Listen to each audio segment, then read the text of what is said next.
So hello, everybody. I'm Dan Forbes, host and founder of the Lead with Giants community. And what we're having right now is what we call the Lead with Giants Tweetchat AfterParty here on Blab. So we've just moved from Twitter, where we've had 150 people or more chatting, tweeting about the topic, Lead with Stories. And now we're using Blab in the Lead with Giants community to sort of continue that topic and flesh out the ideas and maybe share a little bit about the experience of the chat.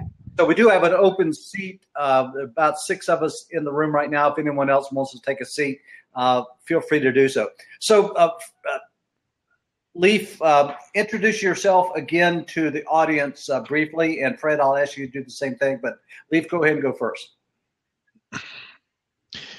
Sure thing. Thanks a lot, Dan. My name's Leif Hansen, and more about me at sparkinteraction.com. And basically, I work with groups either doing presentations or team trainings or coaching, and I use a lot of creativity-based methods and play and help people to get out of that sort of, the boring meetings we tend to go to, whether they're presentations, and how do you get more of a depth of experience so the learning really sticks. Great. Sounds interesting. Fred, why don't you introduce yourself to the audience? All right. For those who haven't seen me before, I'm Fred Oban. I'm up here in Ottawa, Ontario.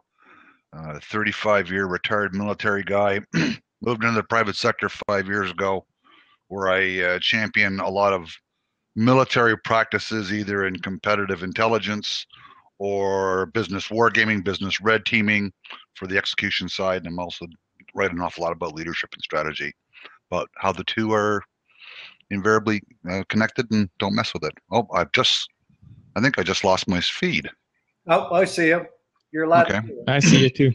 All right, now I'm back. Yep. No, I just disappeared off my screen. And that's me in a nutshell. So either of you, what was your impression of the topic tonight? Lead with Stories. That was really good. I think it was a good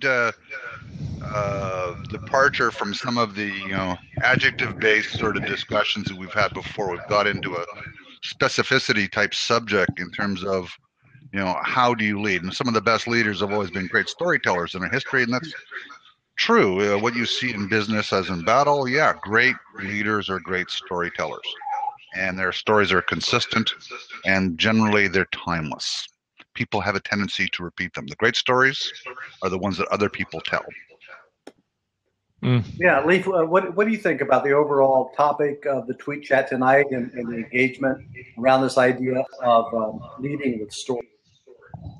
Yeah, I think it's a crucial one. As a theme that came up a lot that I tweeted myself was about how stories go beyond just the head, and they really engage the whole person. They engage the heart. I think I had tweeted once upon a time a leader presented his stats and his graphs and the audience fell asleep. And the idea is basically that if you're not enrolling people in their deeper values in a narrative that's wider than just that person, then you're going to lose them. And if you're leading, you're obviously leading people not usually to a particular place, but usually you're leading a vision, you're leading a mission. And by virtue of that, that is a story in itself. Your business mission is a story. So it's important to be a good storyteller and to use stories. I think as an adjunct to your strategy, especially when I'm counseling clients on strategy, just don't print your strategy. Tell a story. And every aspect of your strategy is a story. Your vision is a story. Your end state is a story. Your criteria for success are stories. Your lines of operations are stories. Your objectives and your centers of gravity are all stories. Therefore, when you get to your mission, the story is already telling itself, because the mission is the last thing you always talk about. So if there's someone who's not familiar with storytelling or using stories as far as leading, how would you describe that to them? What we mean by that.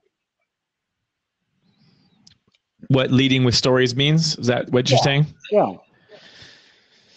Well, it's moving away from the realm of the abstract and into the personal. And one of the themes I think you asked in the question was about authenticity. And it's no coincidence that the word authenticity has the word author in it. or authority. So when you're leading and you have power, you have authority, you are being an author. You're recognizing that that it's essential that and it's not only, the old version of storytelling. I agree with Fred that it's important to tell the stories that last, the mythic stories, the stories have been around a long time. But one of the big shifts we're seeing these days, particularly in social media, is a trend towards people needing to hear and relate to more personal stories. So if we're not sharing our personal stories, where we struggle, where we shine, where our desires are, where our fears are, we're not going to be making a connection with people, and trust isn't going to be built. And trust is essential in leadership. Without trust, I think you're not really a leader. You're just a fear-based authoritarian. And there's a big shift away from that kind of authoritarianism these days. Well, authoritarianism is not leadership. Never has been considered that. So I would take that off. Well, I don't know. I mean, wouldn't you say that there was a time in the military? Authoritarianism has never been an aspect of leadership. Never by anybody ever wrote anything on leadership. You don't think that there are soldiers that are doing their thing because they're afraid of the consequences? Yes, but that doesn't mean that what they're getting is leadership. Do you see what I'm saying? So you are confusing something like the code of service discipline with leadership, and that's dicey ground to get onto. From my perspective, I don't see leading with stories as something special. I see storytelling as a natural function of leadership. And most great leaders, even good leaders, are good storytellers. Whether they personalize them or whether they use an abstract adjunct from somebody else's story, but they essentially use stories to communicate. Your own history in the U.S. is replete with that. I think the standard by which political storytelling, as an example, would date back to FDR's fireside chats. As an example, that's still the gold standard in terms of political storytelling. So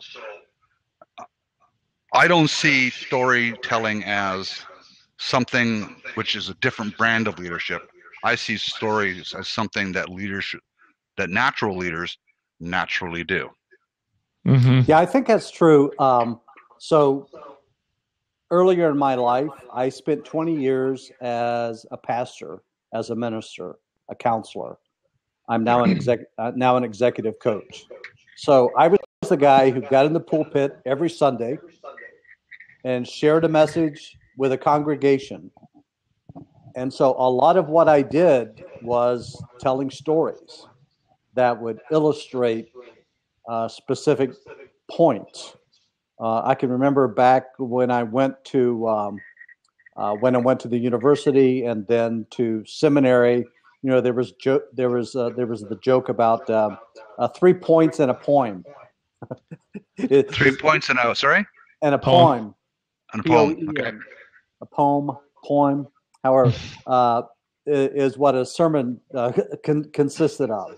Keep it simple, but telling stories. And I noticed in the chat this evening there were references to the Bible, to the Gospels, to even Jesus, who told parables and who told stories. So I think right there is a great reference. And whether you go to political leaders, national leaders, military leaders, I think, Fred, you make a good point there that many of them we recognize it as great because they were great storytellers. Well, how can you be a spiritual leader without being a great storyteller?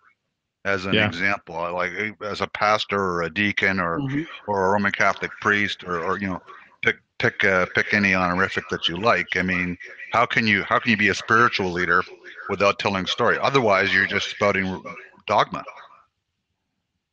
Right. And Fred, I was just thinking in the background of what you said, and I think I agree with you that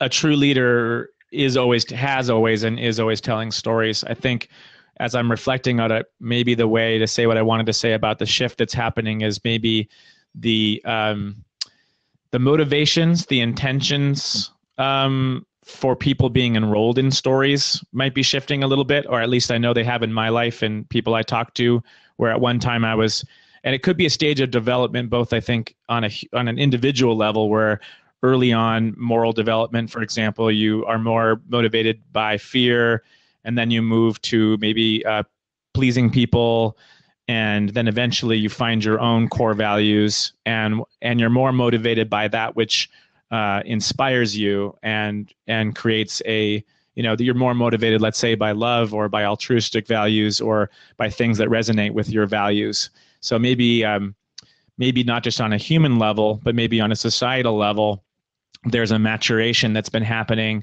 where we are changing the type of stories that we want to be drawn to, and the ones that used to manipulate us. I would agree with that wholeheartedly. I think there's another facet of it, though. It says Marshall McLuhan used to say, "The medium is the message." Medium is the message. Right. By the way, just for everybody's edification, he was Canadian. I won't hold that against him. Reasonably bright guy, even though he's only from Ontario. But anyway,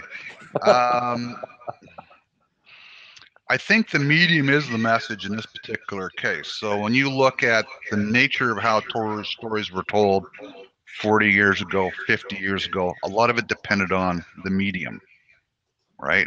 And access to the medium. Not everyone had access to the medium newspapers. It all depended on whether a reporter thought your story was interesting or whether somebody on TV thought your story was interesting. So here we are sitting on a medium right now where each one of us can tell our stories and 3 or 4 other people can watch what's going on and everyone can get the comment, and it's just a natural extension of that thing. So I think that, yes, there's a maturation in the stories, perhaps. No, not perhaps, most likely. But also it's because the medium has allowed, the expansion of the medium has allowed the stories to be told in the first place. Now, that doesn't mean that all stories are true, or all stories are relevant, or even if they're vaguely interesting. It's just that people have the opportunity to do so. And if you tell your story, even if only 10 people find it interesting, that's 10 people you had not been able to convey that story to before. Right. Yeah. Right? Jim Katzman in the comments there refers to Lincoln, who was one of the great storytellers, making even his own cabinet cringe. And so sometimes stories might make us cringe. Hey, by the way, Leaf, you will probably need to get a headset of some sort because there's feedback from your microphone being picked up by the microphone of your laptop or whatever. So I've had. But it is an impressive microphone. It is. It is. I thought maybe it was a radio guy or something. 1 second. Okay. Or he does a lot of karaoke. You never know about these things, Dan. Yep. I tried karaoke once. I was actually asked to stop. So. Oh gosh, guys, what I'm going to do is I'm going to stop the recording. Is that better? Yeah, that's better. I'm going to stop the recording, and if you guys could stay on for a moment, I want to ask you a couple of questions. So, sure. Thanks for joining the Lead with Giants Tweet Chat After Party. We're here most Mondays at this same time, which is 7 p.m. Central Time. So I hope that you'll come back and join us.